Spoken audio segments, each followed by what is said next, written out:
الرجیم بسم اللہ الرحمن الرحیم الا عبادک منہم المخلصین مگر جو ان میں تیرے چنے ہوئے بندے ہیں۔ کل جو آپ نے آیہ مبارکہ سنی تھی اس میں شیطان نے اللہ تعالیٰ کو یہ چیلنج دیا تھا، اس نے کہا تھا میں تیرے بندوں کو ضرور بہکاؤں گا، لیکن اس کو پتہ تھا کہ میں ہر بندے کو نہیں بہکا سکتا، اس لیے اس نے ساتھ ہی یہ بھی کہا الا عبادک منہم المخلصین مگر ان میں سے جو تیرے چنے ہوئے مخلص بندے ہیں میں ان پہ کچھ نہیں کر سکوں گا۔ اللہ اکبر۔ اس آیت سے ہمیں یہ پتہ چلا بندہ مخلص ہو تو شیطان اس پر حاوی نہیں ہو سکتا، مخلص بندہ شیطان پر حاوی ہوتا ہے، یہ یاد رکھیے گا۔ مخلص بندہ شیطان کو پچھاڑ دیتا ہے، شیطان اس کو نہیں پچھاڑ سکتا۔ اللہ اکبر۔ اخلاص کتنی عظیم دولت ہے جی۔ اخلاص ہے کیا؟ کوئی بھی بندہ کام کرے اس میں صرف اور صرف اللہ کی رضا پیش نظر ہو، بس باقی کوئی نہ دنیا کا نہ کچھ اور لالچ نہ ہو، بالکل صرف یہ ہو کہ میرا رب مجھ سے راضی ہو جائے، یہ جو میں نیکی کا کام کر رہا ہوں یہ صرف اور صرف اللہ تعالیٰ کی رضا حاصل کرنے کے لیے کر رہا ہوں، اپنے رب کو راضی کرنے کے لیے، یہ اخلاص ہے۔ اللہ اکبر۔ ایک بنی اسرائیل کی ایک روایت ہے گزشتہ زمانے میں کہ ایک عابد تھا، انتہائی نیک پارسا، تو اسے پتہ چلا کہ کسی جگہ پہ لوگ درخت کی پوجا کرتے ہیں، تو اس نے کلہاڑا اٹھایا اور کہا کہ میں جا کر اس درخت کو کاٹوں گا۔ تو راستے میں چلتے ہوئے ایک بزرگ شخصیت نظر آئی، وہ شیطان تھا جو انسانی شکل میں اس کے سامنے آیا۔ تو اس نے پوچھا کہاں جا رہے ہو؟ عابد نے کہا کہ میں فلاں جگہ درخت کاٹنے کے لیے جا رہا ہوں، لوگ اس کی پوجا کرتے ہیں۔ تو شیطان نے کہا بھائی تمہیں کیا غرض ہے، تم اپنے کام سے کام رکھو، اللہ تعالیٰ نے اتنے انبیاء بھیجے ہوئے ہیں، اس وقت موجود بھی ہیں، اللہ تعالیٰ نے اگر وہ کٹوانا ہوا تو کسی نبی کو وہی بھیجے گا، وہ جا کر کاٹ دے گا، تمہیں اس کی کیا ضرورت ہے؟ اور پھر تمہیں مسئلہ کیا ہے؟ لوگ عبادت کر رہے ہیں، تم تو نہیں کر رہے، اس کا گناہ تمہارے اوپر تو نہیں ہے۔ اس عابد نے کہا نہیں کچھ بھی نہیں ہے، یہ بھی ایک عبادت کا حصہ ہے، میں اس کو جا کے کاٹوں گا، لوگ اس کی پوجا کرتے ہیں۔ اس نے شیطان کی بات نہ مانی تو شیطان اس سے کشتی لڑنے لگ گیا۔ اس عابد نے شیطان کو زمین پر پٹک دیا اور سینے پر چڑھ کر بیٹھ گیا۔ اس نے کہا اچھا مجھے چھوڑ دو، میری ایک بات تو سنو۔ اس نے چھوڑ دیا، دوبارہ شیطان نے پھر اس سے کشتی کی، عابد نے پھر اسے پٹک دیا۔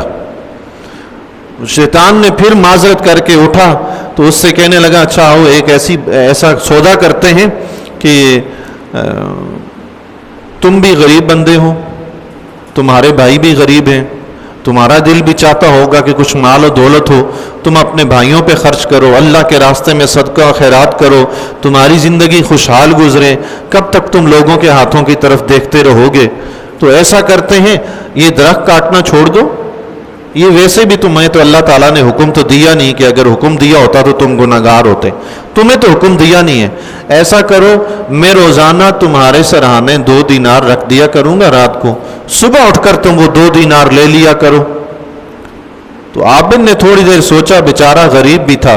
حدیث شریف آقا علیہ الصلوۃ والسلام کے ارشاد گرامی ہے، فرمایا کاد الفقر یکون کفرا، قریب ہے کہ فقر، محتاجی، غریبی بندہ مومن کو کفر تک لے جائے۔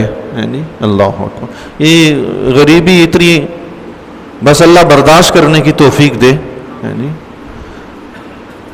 اتنا آسان کام نہیں ہے غربت سہنا، یہ کبھی کبھی بندے کو یہاں تک لے جاتی ہے۔ تو 2 دینار کو اس نے لالچ دیا، عابد نے سوچا بندہ بھی غریب ہوں، اللہ کے راستے میں صدقہ خیرات بھی کروں گا، وہ راضی ہو گیا، واپس چلا گیا، رات کو سویا، صبح اٹھا سرانے سے اس کو 2 دینار مل گئے، بڑا خوش ہوا۔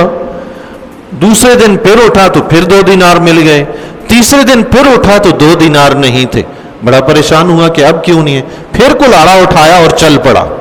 اس نے کہا اب درخت کاٹوں گا، راستے میں پھر وہی بزرگ مل گئے، وہی شیطان ملا ایک بزرگ کی شکل میں۔ تو اس نے اب عابد سے پوچھا کہاں جا رہے ہو؟ عابد نے کہا درخت کاٹنے جا رہا ہوں۔ اس نے کہا میں تمہیں نہیں کاٹنے دوں گا۔ عابد نے کہا تم کیوں نہیں کاٹنے دو گے؟ میں کاٹوں گا۔ بس دونوں کی جو ہے چپکلش ہوئی اور گتھم گتھا ہوئے لڑائی شروع ہوگی۔ شیطان نے اسے زمین پر پٹک دیا اور کہنے لگا، عابد سے کہنے لگا خبردار ابھی واپس گھر چلے جاؤ اور یہ درخت کاٹنے کا ارادہ ترک کر دو، اگر تم نے درخت کاٹنے کا ارادہ ترک نہ کیا تو میں تمہارا گلا کاٹ دوں گا ادھر ہی۔ اس عابد نے کہا اچھا مجھے چھوڑ دو، لیکن یہ تو بتاؤ کہ پہلے 2 مرتبہ تو میں نے تمہیں پٹخ دیا تھا اور اب کی بار تم نے مجھے پٹخ دیا، یہ کیا ہوا؟ تو شیطان نے کہا پہلے جب تم درخت کاٹنے کے لیے جا رہے تھے اس وقت تم آخرت کی فکر میں تھے اور اللہ کی رضا کے لیے جا رہے تھے، اب تم جو جا رہے ہو نا تمہیں 2 دینار نہیں ملے، اب تم 2 دینار کی لالچ میں جا رہے ہو، تمہارے اندر سے اخلاص ختم ہوا، تمہاری طاقت ختم ہوگی، میں تم پہ حاوی ہو گیا ہے نہیں اللہ۔ بندہ مومن کے اندر اخلاص ہے، وہ شیطان پر حاوی ہے، شیطان اس سے ڈرتا ہے۔ حضرت عمر رضی اللہ تعالیٰ عنہ جلیل القدر صحابی رسول ہیں جی، ان کے تو راستے سے بھی شیطان ڈرتا تھا، صحابہ جیسا مخلص کون ہوگا دنیا میں؟ تو اخلاص بہت بڑی نعمت ہے، بہت بڑی دولت ہے، جس بندے کو یہ نصیب ہو جائے نا اللہ کے فضل و کرم سے وہ شیطان پر حاوی ہے جی۔ تو اللہ تعالیٰ ہمیں اپنی نیتوں میں اخلاص پیدا کرنے کی توفیق عطا فرمائے۔ قال ھذا صراط علی مستقیم، فرمایا یہ راستہ سیدھا میری طرف آتا ہے۔ اللہ تعالیٰ نے فرمایا یہ راستہ سیدھا میری طرف آتا ہے، کون سا؟ اخلاص کا راستہ۔ جو میرا مومن بندہ اخلاص کا راستہ اختیار کرے گا وہ راستہ سیدھا میری طرف آتا ہے، وہ اس راستے پہ چلتے چلتے سیدھا میرے پاس آ جائے گا۔ سبحان اللہ۔ تو اللہ اگر کسی کو چاہیے رب سے کسی نے ملنا ہے اخلاص کا راستہ اختیار کرے، رب اخلاص کے راستے پہ ملتا ہے، یہی صراط مستقیم ہے نہیں اللہ اکبر۔ ان عبادی لیس لک علیہم سلطان، بے شک میرے بندوں پر تیرا کچھ قابو نہیں ہے۔ سبحان اللہ۔ جو مخلص ہیں وہ رب کے بندے ہیں، بندے تو سارے ہی رب کے ہیں لیکن یہ رب کے پیارے بندے ہیں جی۔ ان عبادی کہتا ہے رب فرماتا ہے ان عبادی، بے شک میرے بندے ہیں جی اللہ، یعنی میرے پیارے بندے، لیس لک علیہم سلطان، اس پر تیرا کچھ قابو نہیں، تو ان پہ قابو نہیں پا سکتا۔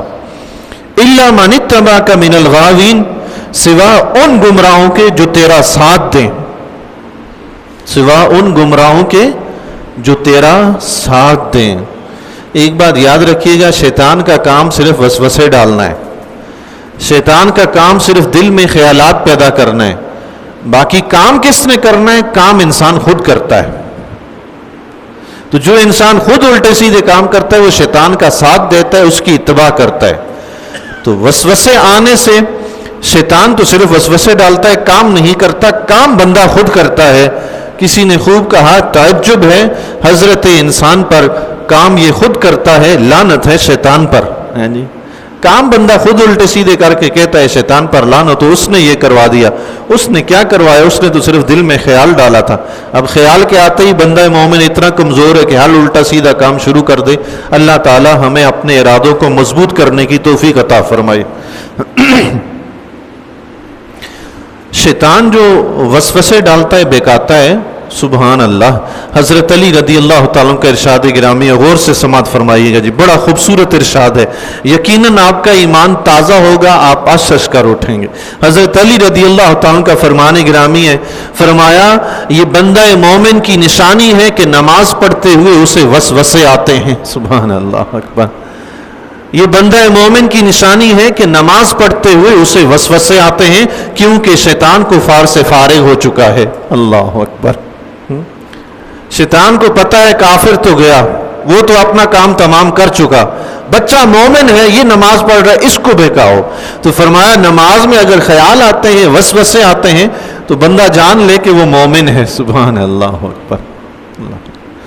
تو نماز پڑھتے وقت خیالات آئیں، وسوسے آئیں، ان وسوسوں سے گھبرا کر نماز نہیں چھوڑنی چاہیے، نماز پڑھتے رہیں، یہ تو بلکہ آپ کے مومن ہونے کی نشانی ہے جی۔ سبحان اللہ۔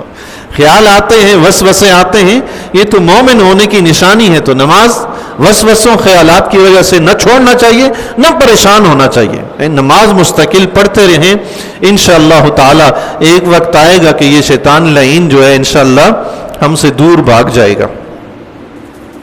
وَإِنَّ جَهَنَّمَ لَمَوْعِدُهُمْ أَجْمَعِينَ، اور بے شک جہنم ان سب کا وعدہ ہے۔ اللہ اکبر۔ ان سب کا کس کا؟ شیطان کا، اور جو لوگ شیطان کی اتباع کریں، رب نے فرمایا ان سب کے ساتھ میرا وعدہ ہے کہ انہیں جہنم میں دھکیلوں گا۔ اللہ تبارک و تعالی شیطان کے شر سے بچنے کی توفیق عطا فرمائے۔ لہا سبعۃ ابواب، اس کے 7 دروازے ہیں، جہنم کے 7 دروازے ہیں. 7 دروازے مطلب اس کے 7 طبقات ہیں. تو ہر طبقے کا ایک الگ الگ دروازہ ہے. اوپر نیچے اس کی 7 منزلیں کہہ لیں, سمجھنے کے لیے یہ آسانی ہے. اوپر نیچے اس کی 7 منزلیں ہیں. جہنم ہے, لظا ہے, حطمہ, سعیر, سقر, جحیم, حاویہ. یہ 7 جہنم ہیں جو اللہ تعالیٰ نے بنا رکھی ہیں. جو بھی انسان گناہگار وہاں پہ جائیں گے وہ اپنے اپنے گناہوں کے مطابق ایک ایک جہنم میں ان کو بھیجا جائے گا. اللہ تعالیٰ تمام امت مسلمہ کو جہنم کے عذاب سے محفوظ فرمائے. لِكُلِّ بَابٍ مِّنْهُمْ جُزْءٌ مَّقْسُومٌ, ہر دروازے کے لیے ان میں سے ایک حصہ بٹا ہوا ہے. ایک حصہ بٹا ہوا ہے مطلب یہی کہ اللہ تعالیٰ نے ہر ایک کے لیے لکھ دیا ہے کہ فلاں گناہگار کافر اس جہنم میں جائے گا, فاسق اس میں جائے گا, منافق اس میں جائے گا. جو جس طرح کا گناہگار ہوگا اس کو اس طرح کی جہنم میں بھیجا جائے گا. اللہ تبارک و تعالیٰ اپنے پیارے حبیب علیہ الصلوۃ والسلام کی وسیلہ جلیلہ کے طفیل حسن اعمال اخلاص کے ساتھ کرنے کی توفیق عطا فرمائے.